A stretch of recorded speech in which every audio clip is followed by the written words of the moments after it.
দিনাজপুর জেলার পার্বতীপুর উপজেলার ৯ নং হামিদপুর ইউনিয়নের বড়পুকুরিয়া লেক থেকে শুভেচ্ছা জানাচ্ছি আমি উদয় উৎস।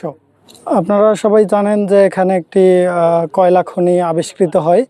তো কয়লা খনি আবিষ্কৃত হওয়ার পরে কয়লা উত্তোলনের সময় মাটির অভ্যন্তরে যে ফাঁকা স্থান থাকে সেই স্থানটি ধসে পড়ে এই লেকটির সৃষ্টি হয়। বড়পুকুরিয়া লেক দিনাজপুর জেলার পার্বতীপুর উপজেলায় অবস্থিত।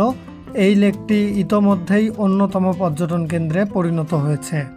কয়লা খনি থেকে কয়লা উত্তোলনের ফলে একসময় এই অঞ্চলটিতে প্রতিটি বাড়ির দেয়ালে ফাটল দেখা দেয়।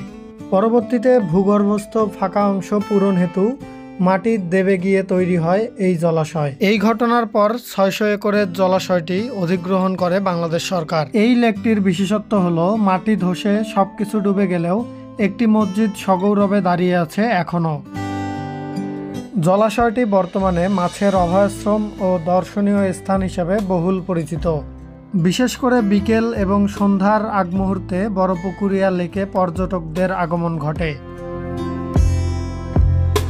গোধূলি লগ্নে এই লেকে আসলে পাখিদের নিড়ে ফেরার দৃশ্য, মৃদুমন্দ বাতাস এবং লেকের প্রাকৃতিক দৃশ্য যে কারো মন কাড়বে। আমি, চাচাতো 2 ভাই এবং ভাতিজা সহ গোধূলির ঠিক পূর্ব মুহূর্তে বড়পুকুরিয়া লেকে ঘুরতে আসি। লেকটি ঘোরার জন্য রয়েছে ইঞ্জিন চালিত নৌকার ব্যবস্থা।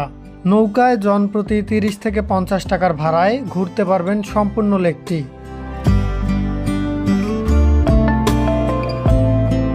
গোধূলিতে সূর্যাস্তের দৃশ্যও চমৎকার লাগে এই লেকটি থেকে।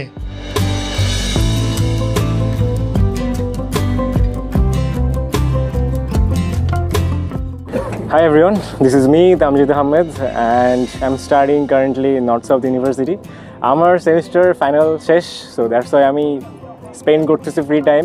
আর এটা আমার বাসার পাশেই বড়পুকুরিয়া তাপবিদ্যুৎ কয়লা খনি, যেটাই বলি আর কি। বেসিক্যালি জায়গাটাতে আসা হয় টাইম স্পেন্ড করার জন্য।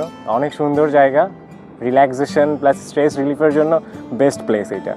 আর এই তো, আর ফ্যাট চ্যানেলটাকে অবশ্যই সাবস্ক্রাইব আর লাইক করবেন। দ্যাটস ইট, আসসালামু আলাইকুম।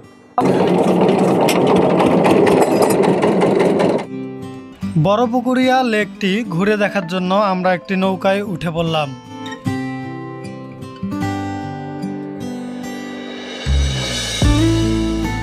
ভিডিওর শুরুতে যে রহস্যময় মসজিদের কথা বলেছিলাম, এটি সেই মসজিদ। জলাশয় পানিতে টইটুম্বুর থাকায় এবং মসজিদে যাবার রাস্তাটি তলিয়ে যাওয়ায় কাছ থেকে মসজিদটি দেখার ইচ্ছে অপূর্ণই রয়ে গেল। লেকটি থেকে দূরে তাকালে দেখা যায় বড়পুকুরিয়া তাপবিদ্যুৎ কেন্দ্র। কলাগাছের ভেলায় করে জেলেদের মাছ শিকারের দৃশ্য এখানকার নিত্যদিনের চিত্র। লেকটির প্রাকৃতিক পরিবেশ ভ্রমণ পিপাসু হৃদয়কে প্রশান্ত এবং সমৃদ্ধ করে তোলে।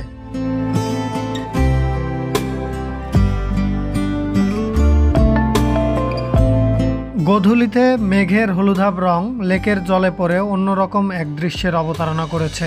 মেঘের রঙের এই খেলা দেখে আমাদের দারুণ লাগলো। এখানে দর্শক ভালো হয়, মোটামুটি আল্লাহ দিলে ভালো ইনকাম হয়। এই জায়গায় জলাশয় আছে 646 একর জমি। এখানে মাঝখানে গভীরতা আছে 20 ফিট আছে।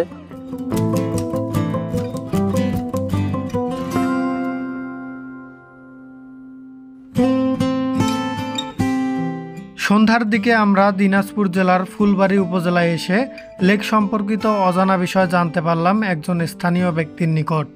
আমাদের বড়পুকুরিয়া কয়লা খনি প্রথম অধিগ্রহণ হয় 2011 সালে। তখন কিন্তু ওই সময় আমাদের টোটাল 600 একর জমি অধিগ্রহণ হয়। তাতে কিন্তু এলাকাবাসী অনেক ক্ষতিগ্রস্ত হয়। তার মধ্যে আমাদের ওখানে বড়পুকুরিয়া কয়লা খনির পাশে একটা গ্রাম ছিল, আপনার জিয়াগাড়ি গ্রাম। জিয়াগাড়ি গ্রাম আপনার এখন কিন্তু বাংলাদেশের মানচিত্র থেকে বিলীন হয়ে গেছে। এখন ওখানে 2টা লেকের সৃষ্টি হয়েছে এবং বিল হয়ে গেছে, অনেক বড় বিল, প্রায় আপনার অনেক গভীরতা। এখানে শুধু একটা মসজিদ আছে ওখানে, এটা হয়তো আল্লাহ ইচ্ছে করে এটা রেখে দিচ্ছে।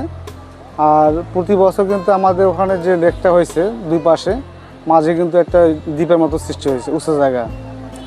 আর প্রতি বছরে আমাদের ওখানে কয়লা খনির যে আপনার বিলটা আছে, বিলে কিন্তু অনেক দর্শনার্থী আসে এবং প্রতি বছর মেলা লাগে।